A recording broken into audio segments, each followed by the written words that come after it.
On passe à l'actualité en France, deuxième et dernier jour du sommet mondial sur l'intelligence artificielle à Paris, où sont arrivés ce matin au Grand Palais dirigeants de la tech et plusieurs chefs d'État et de gouvernement.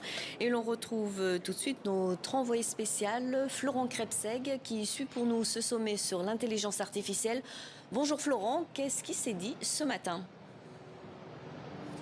Bonjour Pascal, eh bien il y a des choses à retenir, notamment que c'est l'Inde qui organisera le prochain sommet consacré à l'intelligence artificielle. Le Premier ministre Narendra Modi a par ailleurs annoncé la création d'une fondation liée à l'intelligence artificielle et un conseil pour une IA durable.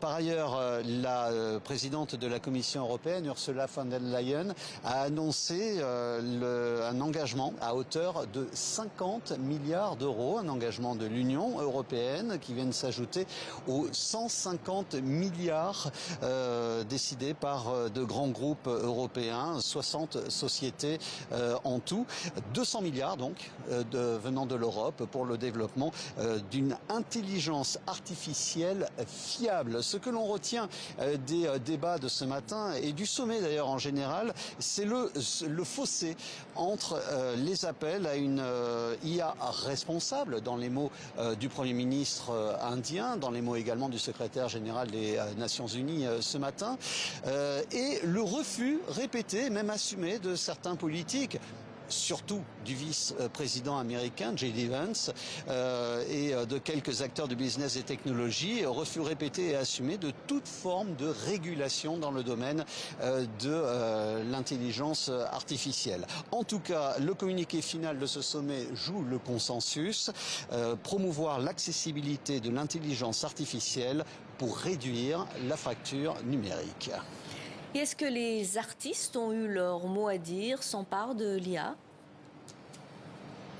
Vous le voyez derrière moi, en contrebas, les écrans ont diffusé durant toute la durée de ce sommet des images absolument étonnantes générées par l'intelligence artificielle. Et il y a un travail qui nous a régalé, toute l'équipe de TV5 Monde, c'est celui de Refik Anadol. Refik Anadol, il est né en Turquie, il travaille aujourd'hui et vit à Los Angeles, il travaille avec des scientifiques. C'est une star de l'intelligence artificielle et du cinéma, enfin de la vidéo générée par l'intelligence artificielle, et aujourd'hui il nous a présenté Machine Hallucination. Vous voyez sans doute les images à côté de moi. Machine Hallucination, c'est eh bien une vidéo générée grâce à la collecte et l'agencement par l'IA de centaines de millions d'images de coraux.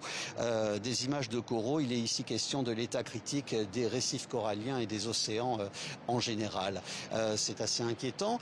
Moins inquiétante, l'intervention d'un producteur, chanteur, designer, Pharrell Williams, c'était ce matin, et il est revenu sur les inquiétudes liées à l'IA. Il a dit qu'il ne fallait pas s'inquiéter d'une manière un petit peu comique. Regardez, écoutez. Il y a trop de peur autour de tout ça. Et vous savez, il y a eu un truc autour de l'an 2000 aussi. Mais ça va, on a survécu. Vous savez, dans mon pays, il y a ce que vous appelez ici les bibliothèques. Elles sont toujours là, vous pouvez y aller. C'est un bel endroit pour se promener. Vous pouvez y faire des recherches, mais l'IA, c'est la prochaine étape. Merci beaucoup Florent depuis le Grand Palais à Paris.